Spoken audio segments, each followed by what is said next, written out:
So may balita po tayo tungkol dito kay Zaldico na mukhang wala na po sa Czech Republic. Nakatakas na po ata.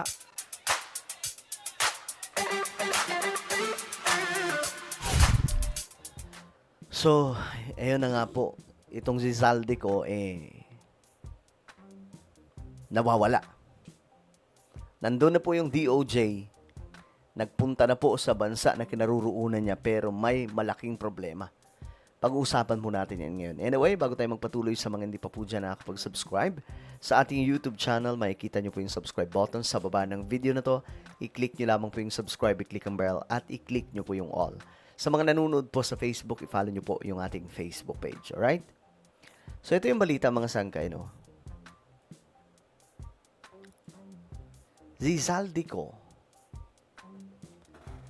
ayon po dito sa DOJ, maaaring umalis na daw po sa Czech Republic.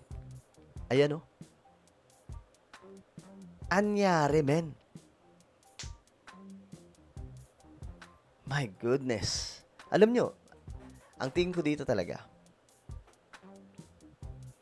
may malaking tao na nasa gobyerno natin na ayaw pong makabalik si Zaldico sa ating bansa. Kasi si PBBM, grabe na po yung effort eh. Nagbuka na nga pong fake news si PBBM eh. Kasi nga po,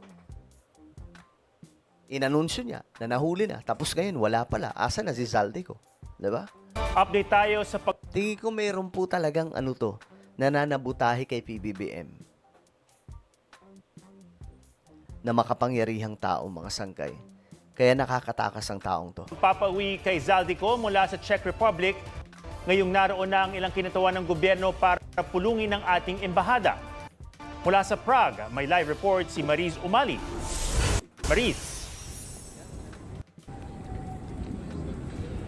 Yes, Atom, humarap nga sa isang press conference dito sa Prague, Czech Republic ngayong hapon oras dito sa Prague.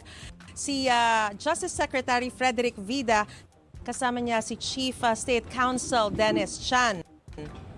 Bahagi po sila ng high-level coordinating team ng Pilipinas na tututok sa pagpapabalik sa bansa sa puganteng si Zaldico. Diba? Nagpadala na po doon si PBBM. Pagdating nila doon, lats. Sa ngayon, hindi matiyak ng ating mga opisyal kung nasaan na nga ba si Zaldico. Ayon kay Secretary Vida, may mahigpit kasing polisiya ang Czech Republic kaugnay sa data privacy at sa mga ganitong uri ng insidente tulad ng nangyari kay Ko. Narito po ang pahayag ni Secretary Vida. And what guarantee do we have that the Czech authorities could keep him in their jurisdiction? That he has no authority or right to get out of Czech Republic? There's no such guarantee. So We there need is to a- respect their laws. So there is a possibility that he may have gone out of Czech Republic already. Possible.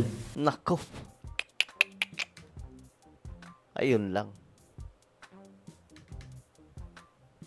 Nang ibalita ni Pangulong Bongbong Marcos na natukoy na ang kinaroroonan ni dating Congressman Zaldico, sinabi ng Pangulo na nahuli na ang dating kongresista at nakadetain sa Prague matapos umanong tumawid ng Czech Republic nang walang kaukulang papeles. Sabi ni Palace Press Office Undersecretary Claire Castro, So ngayon, mga sangkay, nasaan na po si Zaldico? Diba? Nasaan na po siya? Hindi na matukoy eh.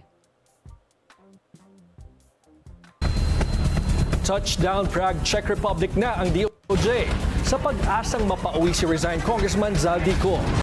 Pero maging sila, hindi sigurado kung nasa nasabing bansa pa ang dating kongresista. Nako po, aray ko. Narito ang Agenda Weekend Report ni Joash Malimban. Matapos i-anunsyo ng Pangulo na Kita nyo, mga sangkay?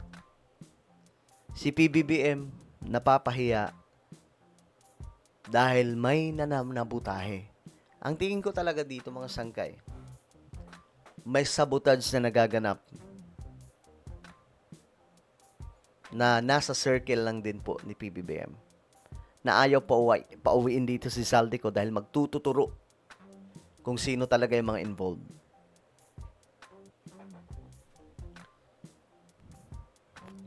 Grabe, no? Ganyan pong Ganyan po kalalim ang politika sa Pilipinas.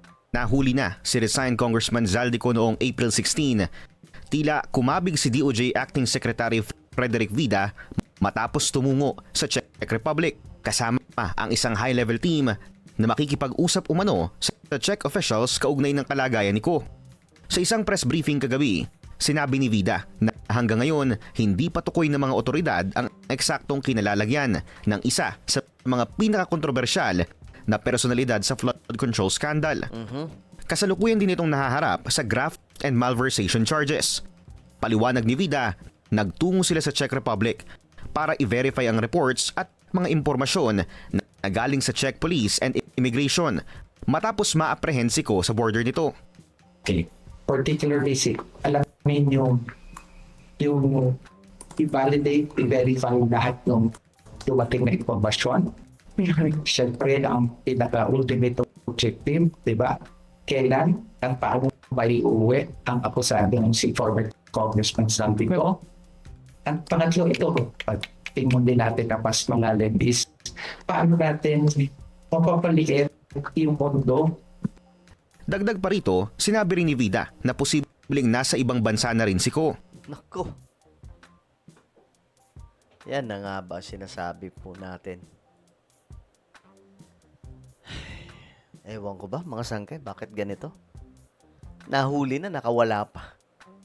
Wala rin daw guarantee na patuloy isa sa ilalim sa jurisdiction ng Czech Republic ang dating kongresista dahil dito hindi nila isinasantabi ang pakikipag-ugnayan sa Interpol para maproseso at mas mapadali ang pagpapauwi kay Ko. Alam niyo ang kailangan dito, red notice. Ang kailangan ni PBBM kasi merong mukhang may hudas sa paligid ni PBBM. Or I don't know kung sino po yung malakas na tao na yan na malamang nagpapatakas kay Zaldico. Again, di ba, we really, after we verify, we validate all the factual things, then we can move forward. Diba? That's precisely the purpose of my coming over here in the Czech Republic and meeting and requesting for that meeting with the Czech Republic. Sa kasalukuyan, wala pa raw exact schedule ang inaasahang meeting ni Vida sa kanilang Czech counterparts. Pero inaasahan daw nila na matutuloy na ito sa mga susunod na araw. Paninindigan ng DOJ, paplansyahin ng kanilang grupo ang legal framework and procedures para mapauwi si Ko, kabilang ng pag-aaral sa mga patakaran ng European Union. Kasabay nito, tuloy-tuloy rin daw ang magiging komunikasyon ng Department of Foreign Affairs ng bansa sa involved European countries tulad ng Czech Republic. Malabo to. Kailangan malaman ni PBBM kung sino yung hudas sa loob. Kasi mukhang meron po talaga eh. Well, ano po ang inyong opinion, mga sangkay? Comment down below. Meron po tayong YouTube channel. Ito po ay Sangkay Revelation. Hanapin nyo po ito sa YouTube. And then, kapag nakita nyo na, i-click nyo po yung subscribe, i-click ang bell, at i-click nyo po yung all. Ako na po yung magpapaalam. Mag-iingat pong lahat. God bless everyone.